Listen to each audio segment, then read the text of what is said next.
As máquinas da Segunda Guerra Mundial. Os americanos. Episódio 6. Força-tarefa. Primeiro ato. Arranhamos um porta-avião.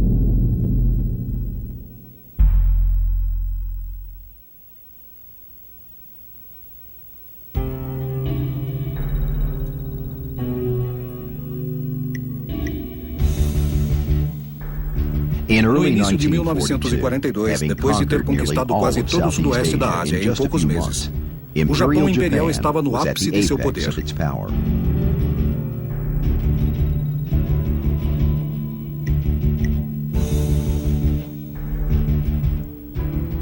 Ainda hesitante, depois de uma longa série de derrotas humilhantes, a estratégia dos aliados estava focada em construir uma defesa para o exército americano e a marinha da Nova Caledônia, e as forças australianas na Nova Guiné.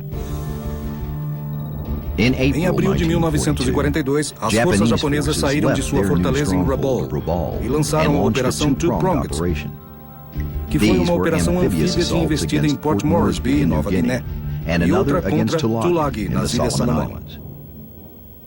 A intenção era de estabelecer controle em Salomão e depois ocupar Port Moresby.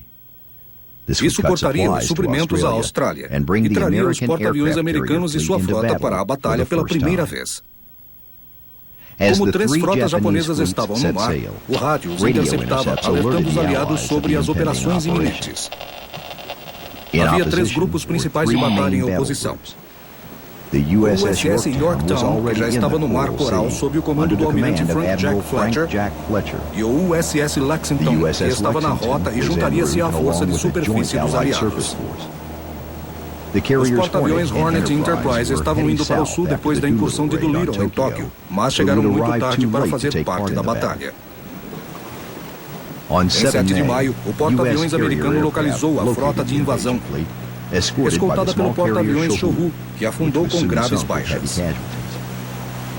Nos 5 meses anteriores, os aliados perderam inúmeros navios principais e não foram capazes de afundar um único navio japonês como resposta. Uma mensagem de rádio do bombardeiro Lexington, "Arranhamos um porta-aviões", sinalizou o primeiro sucesso naval dos aliados na Guerra do Pacífico. Em 8 de maio, as principais forças de porta-aviões se localizaram e lançaram força de ataque máxima que passavam uns pelos outros no ar. Encoberto pela chuva, o Zuikaku não foi detectado, mas o Shokaku foi atingido 3 vezes pelas bombas. Com seu convés em chamas, Shokaku estava impossibilitado de servir de pouso para suas aeronaves e foi tirado de ação. 2 porta-aviões americanos foram atingidos pelas forças japonesas, o Yorktown por uma bomba e o maior e mais lento Lexington por bombas e torpedos. O Lexington estava com um vazamento de combustível e explodiu depois de 1 hora mergulhado em materiais inflamáveis. Os homens do Lexington tiveram que abandoná-lo e partir às pressas para não serem capturados. O Yorktown danificado foi forçado a retornar a Pearl Harbor para reparos. O comandante da frota japonesa foi enganado pelo retorno de seus caças, relatando o poder dos cruzadores e destroyers da força dos aliados, que estavam em Port Moresby. Com o Shokaku danificado e o Zuikaku com aviões em número limitado, ele decidiu chamar a frota de invasão, acreditando que o risco fosse muito grande para seguir. Em termos táticos, os japoneses alcançaram uma vitória limitada. Um pequeno porta-aviões perdido e um grande número de porta-aviões muito danificados. Os porta-aviões restantes estavam tão desprovidos de aviões e pilotos que não poderiam participar da Batalha do Midway 1 mês depois. Os americanos perderam um grande porta-aviões e outros ficaram muito danificados. Mas, do ponto de vista dos aliados, após 5 meses de derrota contínua, uma batalha que terminava quase empatada estava perto de ser uma vitória.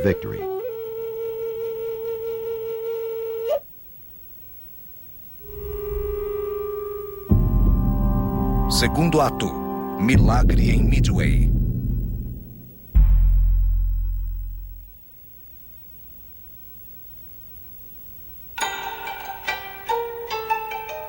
O Japão teve um grande sucesso e grande certeza em suas metas iniciais de guerra.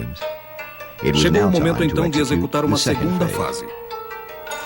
O comandante naval do Japão, Isoroki Yamamoto, tinha como estratégia primária a eliminação dos porta-aviões remanescentes.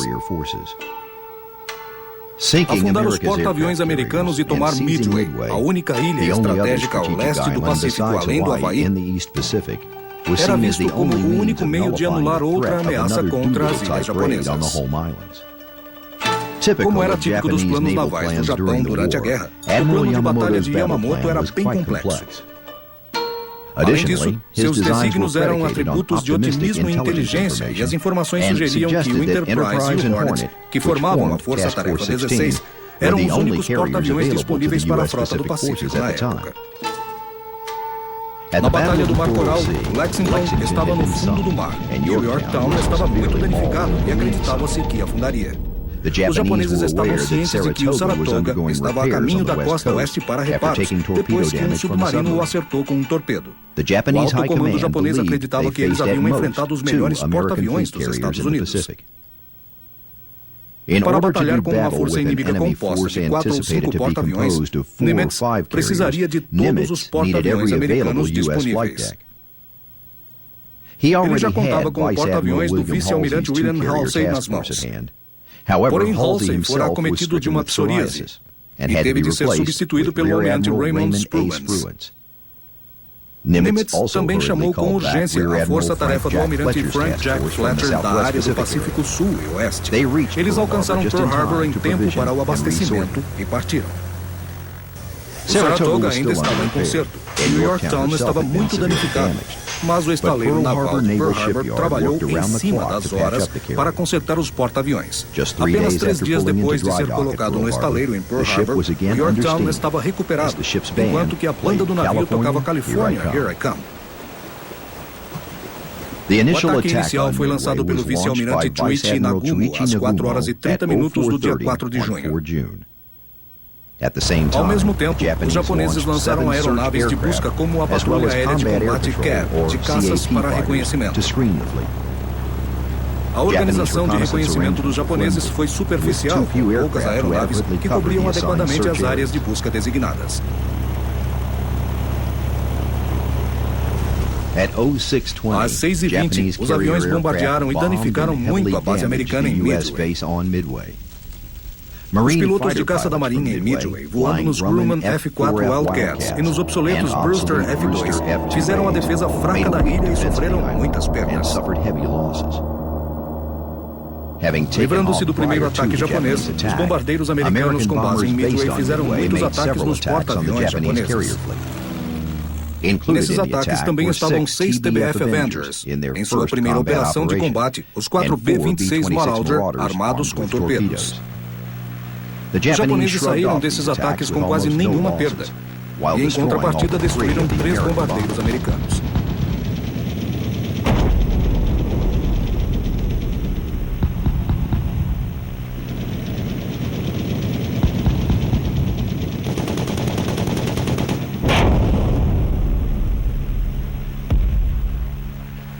Às 7 horas e 15 minutos, o almirante Nagumo ordenou a seus aviões reserva que se rearmassem com bombas de contato para usarem em alvos na ilha Midway. O processo demorou quase 30 minutos. E às 7 horas e 40, um avião de escolta do cruzador Tron sinalizou a descoberta de uma força naval americana de tamanho considerável a leste. Nagumo rapidamente retirou sua ordem e pediu ao avião de reconhecimento que averiguasse a composição da força americana. Nagumo entrou num dilema. Se atacasse imediatamente com as forças que tinha, ele não teria a oportunidade de lançar alguma ou todas as suas forças de reserva para atacar a ameaça americana.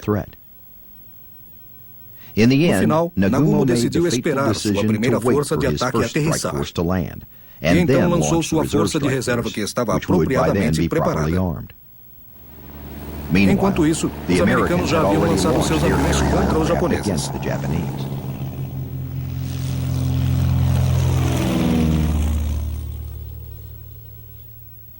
O almirante Fletcher, no comando geral a bordo do Yorktown e armado com caças de reconhecimento PBY, ordenou os Spruance a investir contra os japoneses assim que fosse possível. O esquadrão americano foi lançado em grupos gradativos, indo em direção ao alvo em grupos diferentes. Assim, reduziu-se o impacto do ataque americano e aumentou muito as baixas deles. O porta-aviões americano começou o ataque à frota de porta-aviões japonesa às 9 horas e 20 minutos. Primeiramente com o 8º Esquadrão de Torpedos, seguido pelo 6º Esquadrão às 9h40, que atacou sem piedade. O TS-8 completou sua missão, e o TS-6 seguiu o mesmo destino, sem que fosse dada a chance para o inimigo mostrar seus esforços. A patrulha de combate aéreo japonesa, com o caça Mitsubishi Zero, que voava muito rápido, atirou sobre os americanos que não tinham apoio e voavam mais lentos.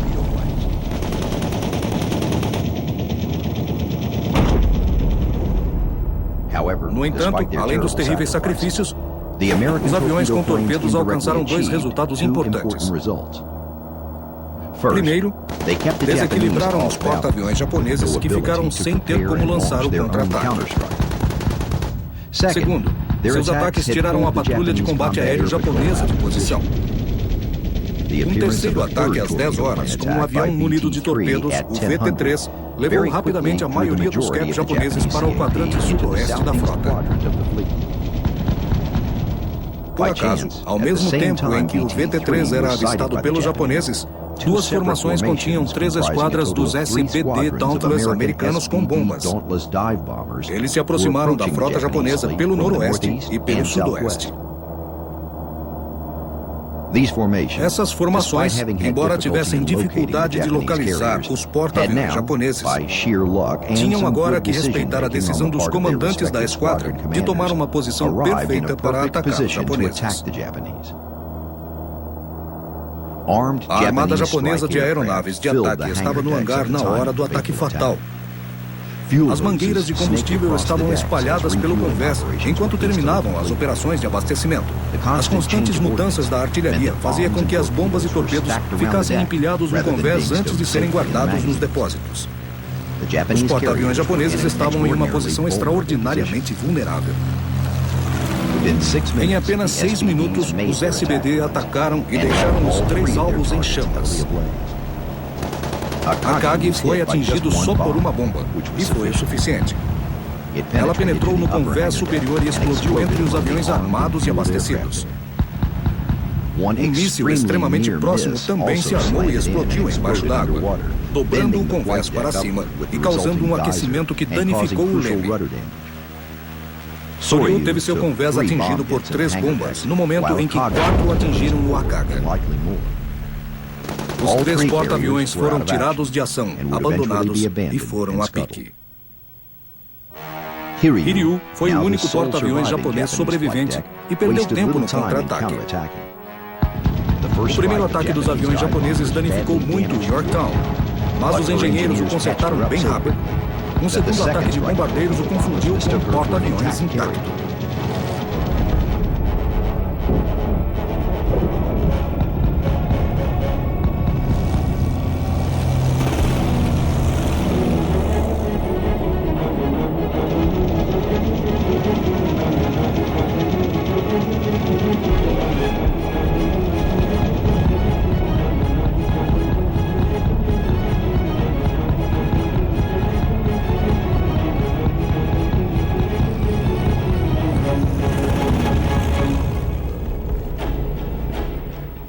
O segundo ataque foi mais intenso.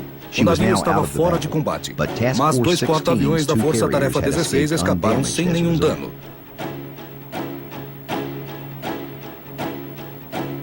O Yorktown afundou durante uma operação de salvamento, atingido por 3 torpedos de um submarino japonês em 7 de junho. Os aviões sobreviventes dos 4 porta-aviões e da Força Tarefa pousaram no Hiryu. Lá se prepararam para atacar o que eles acreditavam ser o único porta-aviões americano.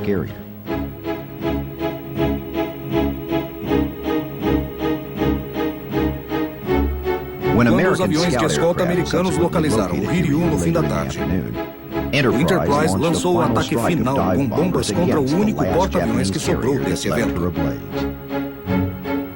Quando chegou a noite, os 2 lados se prepararam para fazer planos e continuarem a batalha. O almirante Spruance estava no comando das forças americanas, enquanto que o almirante Fletcher foi obrigado a abandonar o Yorktown danificado. Spruance sabia que tinha conquistado uma grande vitória, mas ainda estava inseguro quanto às forças japonesas que restaram e estava determinado a assegurar tanto Midway quanto seus porta-aviões. Consequentemente, à noite ele decidiu se afastar, não arriscando uma ação direta contra as forças japonesas que ainda poderiam estar na área. Nas primeiras horas da manhã seguinte, ele retornou ao oeste em posição de cobrir Midway, que deveria sofrer uma invasão. Yamamoto primeiramente decidiu continuar a operação. No entanto, à noite, ele não viu sinal dos americanos. Yamamoto então ordenou sua força a se retirar pelo oeste. Após marcar uma vitória, as forças americanas se retiraram. O Japão perdeu 4 porta-aviões da sua frota de 6. A expansão do Império Japonês no Pacífico parou.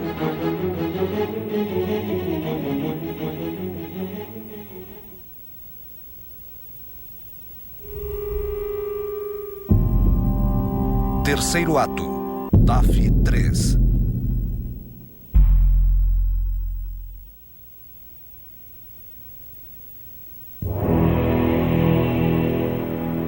Como a campanha no Pacífico estava ganha, MacArthur não tinha se afastado de seu objetivo de invadir as Filipinas.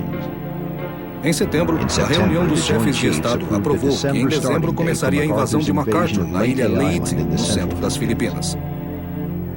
Da perspectiva japonesa, o controle das ilhas era vital. Perder as Filipinas ameaçaria os acessos estrangeiros do Japão para alimentos e matéria-prima, como o petróleo do leste da Índia e sudoeste da Ásia. A frota comandada pelo chefe Toyoda Suemo preparou 4 planos de vitória: Show 1, Show e Shigo Sakusen, que era uma grande operação naval nas Filipinas. Show 2, 3 e 4 eram respostas ao ataque em Formosa, Ilhas Ryukyu e Ilhas Kurita, respectivamente. Os planos eram determinados, complexos, agressivos, e as operações comprometiam todas as forças para a decisão da batalha. Em 12 de outubro de 1944, Nimitz lançou um ataque aéreo contra Formosa para assegurar que os aviões que estavam lá não interferissem na aterrissagem em Leyte. Os japoneses, acreditando que era uma invasão, colocaram o Show 2 em ação, esquadrilha após esquadrilha, para atacar os porta-aviões. Quase 200 aviões foram abatidos ou tirados de combate perto da Unidade 58, em uma única tarde. 3 porta-aviões japoneses afundaram na batalha e a Marinha Imperial Japonesa perdeu quase 600 aviões e os porta-aviões em 72 horas. Os porta-aviões japoneses eram a alma principal da ofensiva na Guerra do Pacífico. Como resultado da destruição dos grupos aéreos, eles foram reduzidos ao papel de iscas no tempo da campanha em Leyte. A tarefa de fazer um ataque contra a frota de invasão dos aliados foi dada para os couraçados da Marinha Imperial Japonesa e para os pesados cruzadores que ainda estavam intactos. Foi decidido que o vice-almirante Jizaburo Ozawa, com 4 porta-aviões e mais uma dúzia de outros navios, desceria do norte e avançaria pela força principal americana. Enquanto isso, 2 forças de couraçados penetrariam no centro das Filipinas e então converteriam-se em uma invasão no Golfo de Leyte. Os couraçados mais fracos ao sul, comandados pelo almirante Nishimura, penetrariam no estreito de Surigao, mais ao sul de Leyte. A força central sob o comando do vice-almirante Kurita, de 5 couraçados, incluindo os gigantes Yamato e Musashi, que eram os maiores couraçados do mundo, 10 cruzadores pesados e 2 leves e 15 destroyers, era a mais poderosa entre as 2 forças de couraçados. Ela penetraria pelo estreito de San Bernardino, navegando pela costa de Samar, e chegaria até a força de invasão americana a noroeste. A primeira força japonesa a ser localizada foi a Força Central de Kurita, encontrada na passagem de Palawan na manhã de 23 de outubro. Os 2 submarinos americanos Darter e Dace foram os que a avistaram. Kurita fracassou justificavelmente em organizar os destroyers como uma proteção anti-submarina na frente de seus pesados navios. Darter afundou com seus torpedos o pesado cruzador Atago da frota de Kurita, e Dace torpedeou 2 cruzadores maiores e afundou um deles, o Takao, e danificou muito o Maya, que foi forçado a sair do combate. No dia seguinte, o 3º Esquadrão de Aviões localizou a força central. Halsey viu que tinha uma grande oportunidade de destruir a última força japonesa de porta-aviões no Pacífico. Um golpe que destruiria completamente o poder naval japonês e permitiria à Marinha Americana atacar as ilhas japonesas.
Acreditando que Kurita tinha sido derrotado pelo ataque aéreo no Mar Sibuyan e se retirado para Brunei, Halsey seguiu para atacar Ozawa após a meia-noite, com os 3 grupos de porta-aviões e o couraçado do almirante Willis Lees da Força Tarefa 34. Assim, Halsey e os chefes de Estado ignoraram os relatórios dos aviões de escolta do USS Independence, que dizia que Kurita estava voltando para o Estreito de San Bernardo e que as luzes de navegação deveriam ser apagadas. Halsey mordeu a isca que foi deixada por Ozawa na sua frente. Ele soube mais tarde que o encontro foi em frente ao cabo, o qual o nome quer dizer engano em espanhol.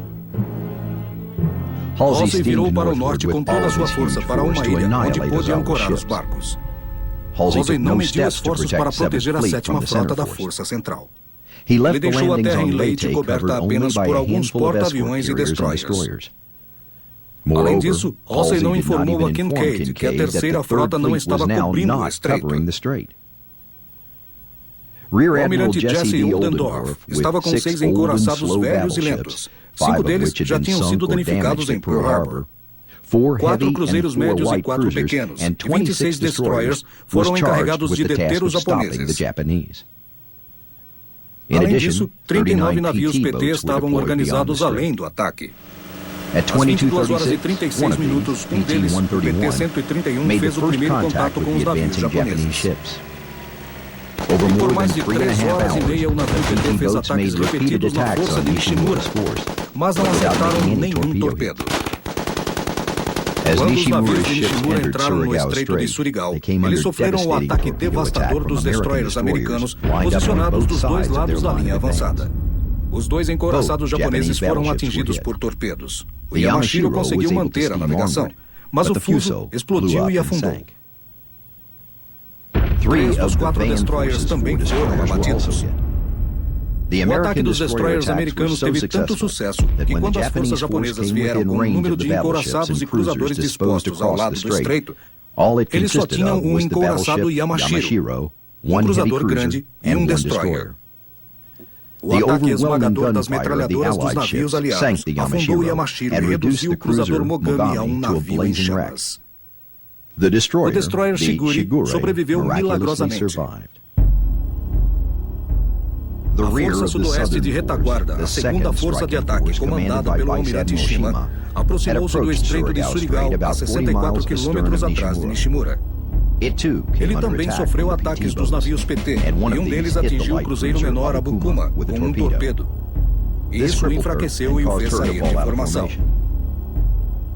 A seguir, Shima encontrou o que sobrou da força de Nishimura, incluindo o que ele pensou ser o fuso e o Yamashiro queimado, mas na verdade eram duas partes do fuso que foi torpedeado. Shima, mais desencorajado, decidiu se retirar. A força de Oldendorf e os navios PT então caçaram os japoneses em retirada.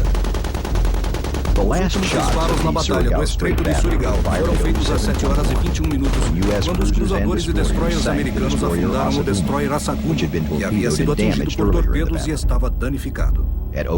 Às 7 horas e 23, Oldendorf chamou sua força para a ocupação. Em menos de 10 minutos, ele recebeu o relatório alarmante de que os porta-aviões de escolta da 7ª Frota haviam sido surpreendidos pela força japonesa em Samar e estavam sob pesado ataque. Este relatório significava que os navios de invasão no Golfo Leyte, assim como toda a operação, estavam agora em grande perigo. A 7ª Frota era formada por um grande grupo de 18 porta-aviões de escolta divididos em 3 unidades de 6 porta-aviões cada. A tarefa principal desses navios era providenciar a patrulha aérea para o combate sobre a praia de Leyte e dos barcos invasores. Eles também faziam os ataques terrestres em Leyte e a patrulha anti-submarinos. Eles e seus grupos aéreos não estavam treinados ou equipados para lutarem contra a frota inimiga. Ao amanhecer do dia 25 de outubro, os 3 porta-aviões de escolta da 7ª Frota estavam operando longe da costa leste de Samar. Por conta da batalha, essas unidades conversavam por rádio geralmente pelos prefixos. Esses prefixos eram TAF 1, TAF 2 e TAF 3, que ficava mais ao norte. Esta última unidade, sob o comando do almirante Clifton Sprague, lançou depois das 6 horas e 12 minutos caças e uma patrulha anti-submarinos de 6 aviões para cobrir os navios do Golfo de Leyte, assim como um avião para a proteção da unidade. Às 6 horas e 45 minutos, um avião em chamas foi visto a noroeste. Um minuto depois, o porta-aviões Fanshawe Bay detectou um contato pelo radar. Às 6h47, Ensign Jensen, o piloto de um dos aviões do Kardashian Bay, avistou os navios japoneses e os atacou. Com notável precisão, ele identificou 4 encoraçados e 8 cruzadores, acompanhados por destroyers. Então, pouco antes das 7 horas, os vigias dos porta-aviões escolta viram os mastros e as armas no topo dos encouraçados japoneses e cruzadores que apareciam no horizonte ao norte. Um minuto depois, a artilharia pesada começou a cair perto do TAF 3. A surpresa estava completa. O TAF 3 estava em situação desesperadora, enfrentando uma força poderosa que também era superior em velocidade para os porta-aviões escolta. Os únicos navios disponíveis que Clifton Sprague tinha para proteger seus porta-aviões eram 3 destroyers e 4 destroyers de escolta. Às 6 horas e 57 minutos, Sprague voltou seus porta-aviões para o leste e começou a navegar em velocidade máxima. Ele deu ordem a seus navios para se armarem e lançarem todas as aeronaves disponíveis.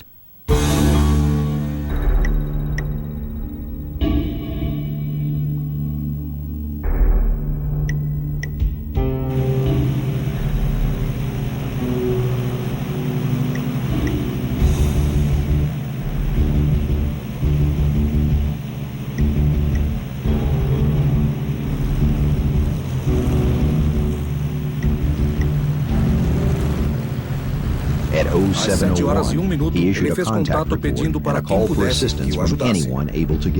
Código 1, repito, código 1. Os vigias japoneses avistaram os porta-aviões escolta às 6h44, quando os navios de colheita se formaram em uma coluna para a disposição circular anti-porta-aviões.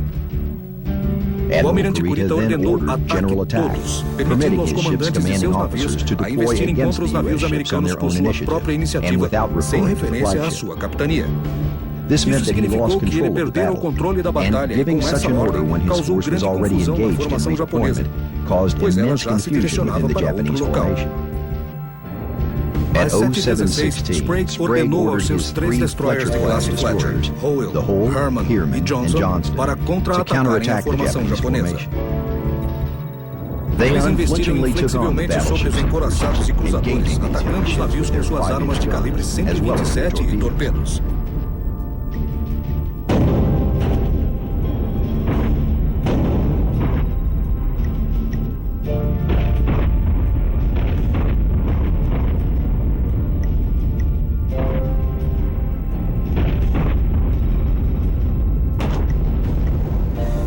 Perto das 7 horas e 50 minutos, os destroyers de escolta americanos com igual heroísmo se juntaram ao ataque. Seguiu-se um esforço muito confuso dos destroyers e destroyers de escolta contra os japoneses por mais de 2 horas. Às 9h45, o Howell, o Johnson e o destroyer escolta Samuel Roberts afundaram por conta do contra-ataque japonês. Enquanto os navios menores da esquadra de Clifton Spray contra-atacavam desesperadamente, os navios japoneses estavam sob constantes investidas dos aviões da TAF-3. Muitos desses ataques eram feitos por aviões com armas que não eram detectadas pelo apoio terrestre e impróprias para atacar os grandes navios. E muitos eram ataques disfarçados de aviões desarmados. Entretanto, com as armas disponíveis, os aviões puderam afundar 3 cruzadores maiores e danificar vários navios. Apesar do esforço heróico, o porta-aviões escolta Gambier Bay foi atingido repetidas vezes pela artilharia de calibre 203 e foi danificado e afundou às 9 horas e 7 minutos. Mas inesperadamente, embora seus cruzadores e destroyers estivessem à beira de aniquilar o TAF-3, Kurita ordenou que seus navios parassem em ação às 9 horas e 11 minutos. Enquanto o TAF-3 lutava com os navios de Kurita, TAF-1 era alvo do primeiro ataque kamikaze da guerra.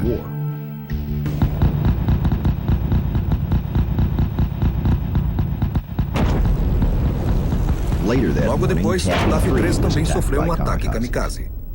Às 11 horas, um kamikaze que havia causado uma série de explosões atingiu o porta-aviões escolta St. Low, que afundou às 11 horas e 25 minutos. Mais 4 porta-aviões escolta da 7ª Frota ficaram danificados por causa dos ataques kamikaze em 25 de outubro. Enquanto isso, mais ao norte, a 3ª Frota atacava a força japonesa que era uma isca na Batalha do Capo Engano. Os ataques aéreos da Força Tarefa 38 continuaram até a tarde, quando os aviões de Richard fizeram 527 voos de reconhecimento contra a Força do Norte. Eles afundaram um navio de Ozawa, o Zuikaku. Zuikaku era o último porta-aviões sobrevivente que lançou ataque a Pearl Harbor. Eles também afundaram mais 2 porta-aviões menores de um total de 3, danificaram o terceiro e afundaram um destroyer. Outros navios também ficaram danificados. Este foi o fim da Batalha do Capo Engano. Os Estados Unidos perderam um porta-aviões menor, 2 porta-aviões escolta, 2 destroyers e um destroyer escolta. Entre 23 e 26 de outubro, a Marinha Imperial Japonesa perdeu um porta-aviões grande, 3 porta-aviões menores, 3 encouraçados, incluindo o gigante Musashi, 5 cruzadores maiores, 4 cruzadores menores e 12 destroyers. A frota japonesa não existia mais efetivamente.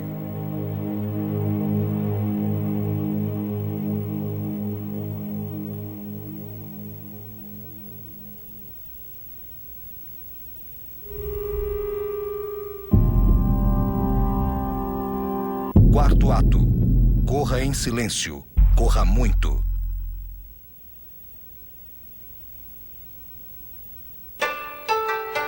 O Japão era uma ilha e dependia muito das importações. A frota emergente era a segurança do Japão. O aumento das tensões durante o final da década de 30 entre o Japão e os Estados Unidos levou a Marinha Americana a desenvolver rapidamente um submarino capaz de superar operações de superfície. Os submarinos originalmente serviam como escolta para as frotas dos navios dos capitães da Marinha. Infelizmente, depois do ataque a Pearl Harbor, praticamente nenhuma frota permaneceu nas águas do Pacífico para escolta ou proteção. Com a Marinha Americana destruída no Pacífico, as regras dos submarinos de guerra mudaram drasticamente. Às 16 horas do dia 7 de dezembro de 1941, o almirante Harold Starr, chefe de operações naval, emitiu ordem para que todo submarino disponível fosse colocado imediatamente no mar, e para o ilimitado número de submarinos que estava a caminho se dirigissem contra qualquer navio japonês. Os Estados Unidos, por chamarem ilimitados submarinos, renunciaram oficialmente ao artigo 22 do Tratado Naval de Londres de 1930, onde deixava claro a conduta e procedimento de que um submarino não se envolveria em um ataque a um navio inimigo não combatente. Sem treino nesse tipo de missão de procurar e destruir, foi um pequeno milagre que os comandantes dos submarinos conseguissem esses feitos iniciais.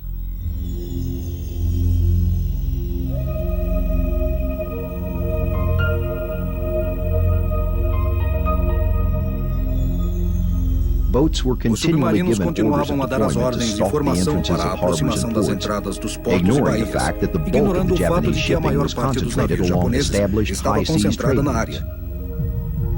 Quando a guerra começou, os submarinos americanos não tinham radar. Mas em agosto de 1942, um sistema de procura aéreo chamado SD e o primeiro sistema de procura de superfície, o radar chamado SJ, foram instalados em um submarino. Além disso, a nova classe de submarinos Gato chegou com uma base regular para substituir e reforçar os submarinos de batalha que estavam há tanto tempo em ação.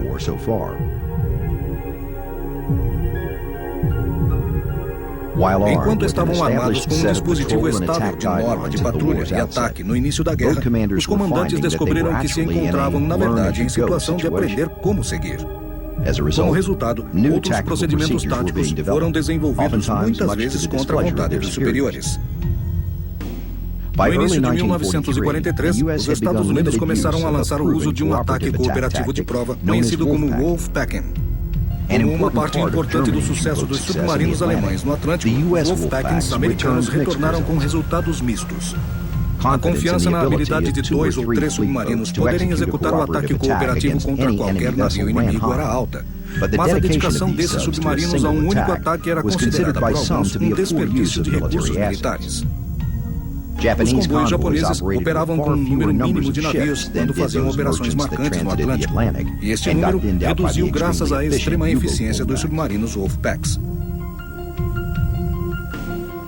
A diferença entre o alto comando dos Estados Unidos e os submarinos alemães era grande.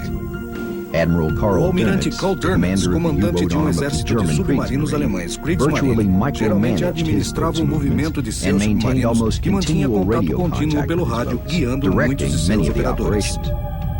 O alto comando americano era mais discreto, deixando o comando dos submarinos com capitães individuais. No fim de 1943, a situação da frota americana de submarinos começou a melhorar consideravelmente. A chegada de novos submarinos comissionados estava excedendo o número total de perdas, e as dificuldades relacionadas com o mau funcionamento dos torpedos estava sendo sanada. Como resultado, a frota de submarinos estava lidando com muitos danos dos navios inimigos. No final daquele ano, os submarinos americanos afundaram mais de 1.500.000 toneladas de navios mercantes japoneses. A vitória dos aliados durante a Batalha no Mar das Filipinas causou um golpe devastador na máquina militar do Japão. Os submarinos afundaram 2 dos 3 porta-aviões japoneses. Uma nova diretiva foi emitida para a frota de submarinos americanos, ordenando atacar os petroleiros japoneses, o que forçaria o corte de combustível pelo Pacífico. Os submarinos americanos afundaram os navios inimigos a uma taxa de 50% ao mês em 1944, e o cenário mudou para o Japão. Com a deficiência no suprimento de combustível, a habilidade de continuar na guerra era afetada. Como a frota japonesa havia se retirado para áreas onde o petróleo bruto estava disponível, as forças aliadas podiam estabelecer bases navais avançadas, que reduziriam o tempo de passagem para as principais subbases nas zonas do petróleo. O número decrescente de alvos iniciou uma mudança de como os submarinos americanos eram utilizados. O impacto geral que os submarinos da Marinha Americana tiveram no desfecho da Guerra do Pacífico é frequentemente mencionado. A Força de Submarinos compreendeu menos de 1,6% de todo o pessoal da Força Naval Americana no Pacífico, contando ainda que ela afundou mais da metade de todos os navios inimigos. Eliminando a habilidade deles de importar bens e suprimentos vitais, os submarinos americanos conseguiram fazer ao Japão o que a força de submarinos de Hitler quase causou à Inglaterra.